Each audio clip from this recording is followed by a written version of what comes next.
Mantan Kepala Staf Umum TNI Jamari Caniago ditunjuk Presiden Prabowo Subianto menjadi Menko Polkam yang baru. Selain itu Presiden menunjuk Erick Thohir menempati posisi Menpora. Persiapan penandatanganan berita acara kepada Menteri Koordinator Presiden Prabowo Subianto melantik sejumlah pejabat menteri dan wakil menteri serta kepala kantor kepresidenan tanpa didampingi Wakil Presiden Republik Indonesia Gibran Rakabuming Raka. Letnan Jenderal TNI Purnawirawan Jamari Caniago menjadi Menko Polkam menggantikan Budi Gunawan. Sementara itu Erick Thohir dicopot dari jabatan Menteri BUMN dan dilantik menjadi Menteri Pemuda dan Olahraga menggantikan Dito Aritejo. Selain itu Presiden juga melantik sejumlah wakil menteri, diantaranya Afriansyah Nur menjadi Wakil Menteri Ketenagakerjaan menggantikan Immanuel Ebenezer, serta Farida Farisa menjadi Wakil Menteri Koperasi. Dan Rohmat Marzuki dilantik menjadi Wakil Menteri Kehutanan. Presiden Prabowo juga melantik Letjen Polisi Ahmad Dafiri menjadi staf khusus Presiden bidang keamanan dan ketertiban dan reformasi kepolisian. Muhammad Kodari menjadi Kepala Kantor Staf Presiden dan melantik Angga Raka Prabowo untuk jabatan keduanya menjadi Kepala Badan Komunikasi Pemerintahan.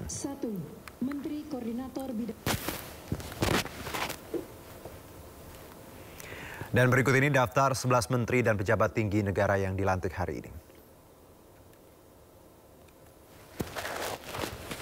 Menko Polkam, Letjen Purnawirawan Jamari Caniago. Dan untuk Menpora dijabat oleh Erick Thohir, Wakil Menteri Ketenagakerjaan Afriansyah Nur, Wakil Menteri Kehutanan Rohmat Marzuki, Wakil Menteri Koperasi Farida Farisa, Kepala Kantor Komunikasi Presiden Angga Raka Prabowo, Kepala Staf Kepresidenan M. Kodari, Penasihat Khusus Presiden Bidang Keamanan dan Ketertiban Masyarakat, serta Reformasi Kepolisian Ahmad Dafiri, Wakil Kepala Badan Gizi Nasional Nani Sudaryati Deyang, Wakil Kepala Badan Gizi Nasional Soni Sanjaya, Kepala Lembaga Kebijakan Pengadaan Barang Jasa Pemerintah Sarah Sadika.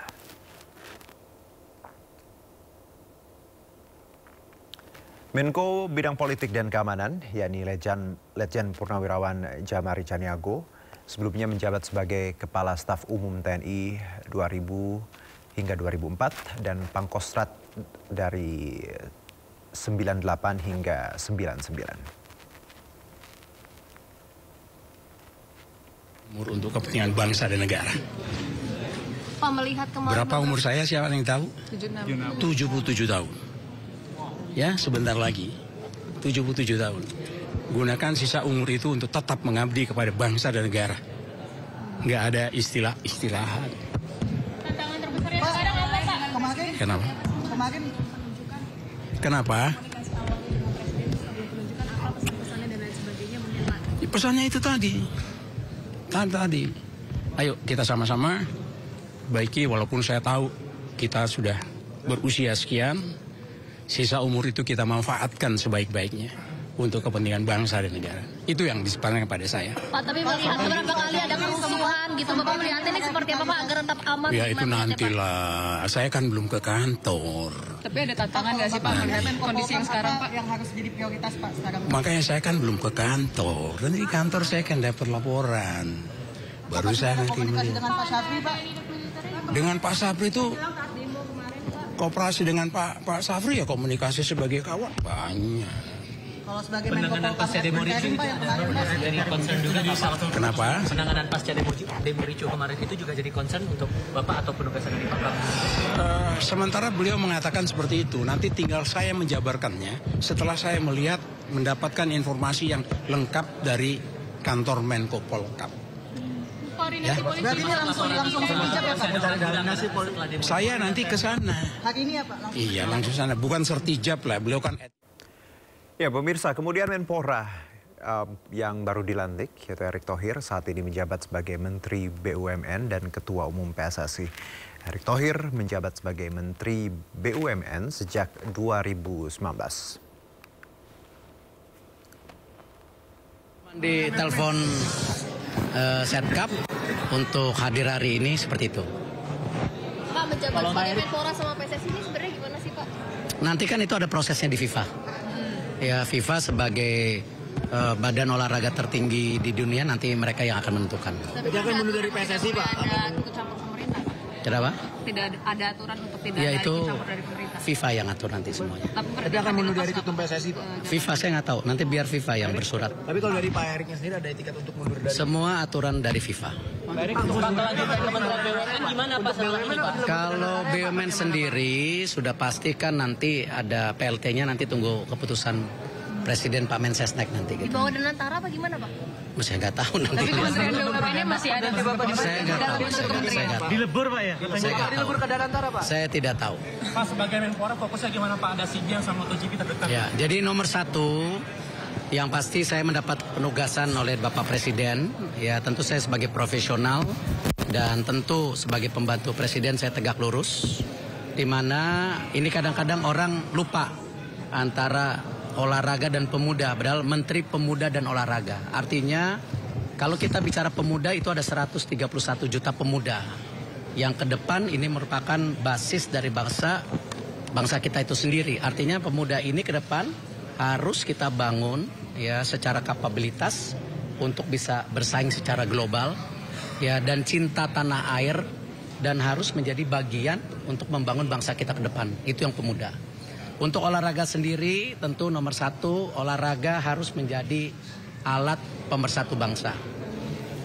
Olahraga adalah duta bangsa di dunia. Artinya kita harus menaikkan marwah dan martabat kita dan kedikdayaan kita sebagai bangsa. Dan juga olahraga ke depan harus kita dorong banyaknya kompetisi di daerah dan pusat sebagai apa? Juga pertumbuhan ekonomi dan pembukaan lapangan pekerjaan. Karena tadi ini basis yang penting, kenapa yang namanya manusia itu perlu apa? Tidak hanya badan, juga pikiran yang sehat untuk membangun itu. Itu kira-kira tugasnya.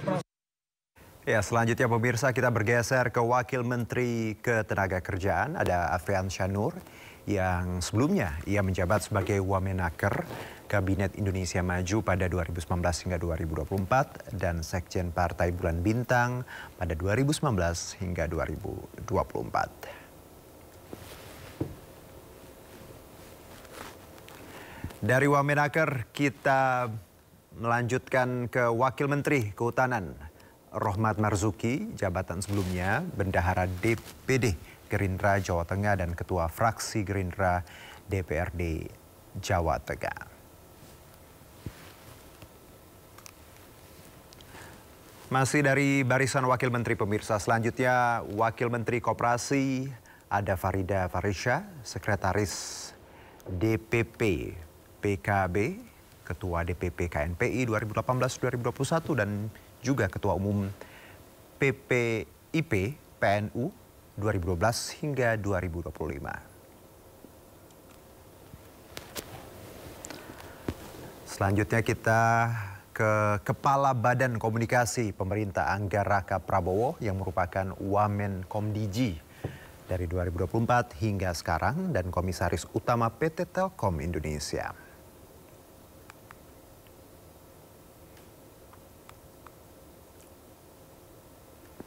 Pemerintah diminta penambahan penugasan dari Bapak Presiden di bidang komunikasi. Ini bukan badan baru, tapi ini transformasi dari PCO.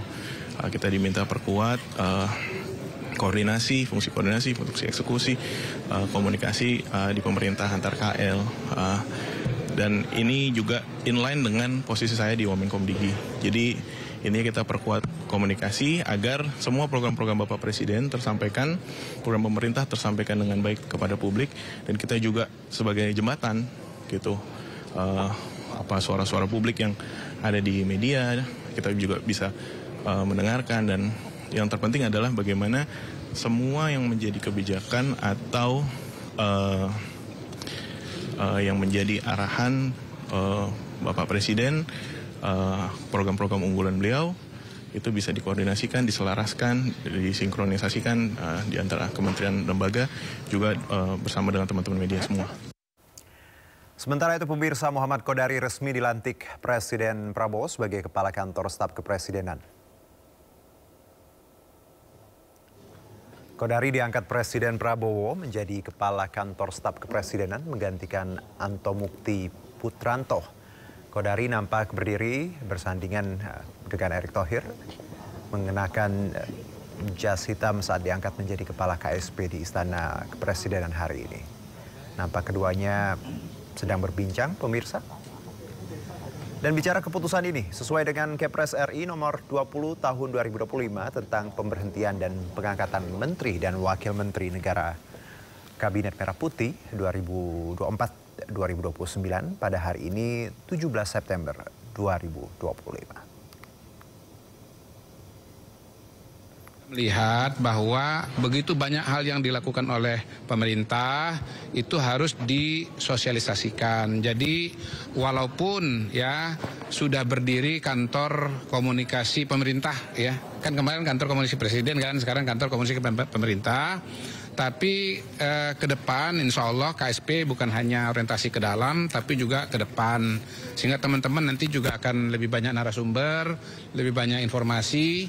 Tidak semuanya terpusat di PCO tapi juga insya Allah KSP juga akan tampil lah untuk menjelaskan program-program presiden yang bagus-bagus ini.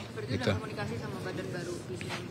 Kalau komunikasi sering, apalagi dengan Mas Angga itu udah dari dulu besti. Berarti peran komunikasi bagi KSP ada lagi ya? Enggak, tetap kalau perpresnya yang utama itu adalah ada PCO, kemudian ada Komdigi, kalau jubir kan ada Pak Mensesnek, Wamensesnek, tetapi semua KL itu kan diharapkan untuk membantu. Nah, KSP itu kelebihannya apa? KSP itu karena dia monitoring evaluasi semua program pemerintahan, terutama yang prioritas. Dia tahu hampir semua yang dikerjakan, begitu. Tahu progresnya, tahu kelebihannya, begitu. Kalau ditanya sama saya misalnya, MBG itu buat apa? Itu kan program ini kan isu utama kesenjangan. Saya bilang begini, MBG itu adalah untuk mengatasi kesenjangan. Kesenjangan apa? Kesenjangan gizi. Gitu loh. Karena ternyata 20% anak kita itu stunting. Stunting itu apa? Kurang gizi. Kurang itu apa? Senjang gitu. Nah, yang gizinya cukup pun sebetulnya secara IQ harus ditingkatkan. Kenapa? Kalau dibandingkan dengan negara tetangga, IQ kita senjang. Jadi kita pengen yang stunting nggak stunting, yang IQ-nya masih kurang bisa meningkat supaya kita kualitas SDM-nya bagus dan bisa bersaing dengan negara tetangga. Mau negara manapun, mau Singapura, mau Cina, mau Amerika dan seterusnya. Begitu itu cara kita menjelaskan pentingnya MBG di masyarakat.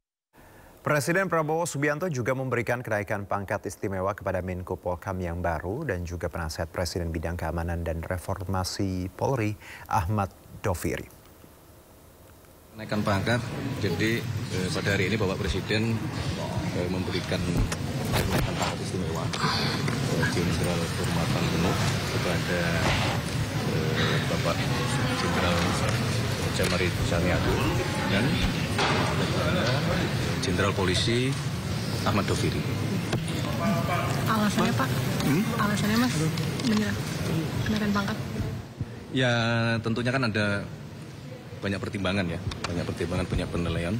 Beliau berdua adalah figur-figur putra terbaik bangsa yang telah mengabdi sekian puluh tahun lamanya dengan segala prestasi baik di TNI Angkatan Darat maupun di kepolisian kan gitu.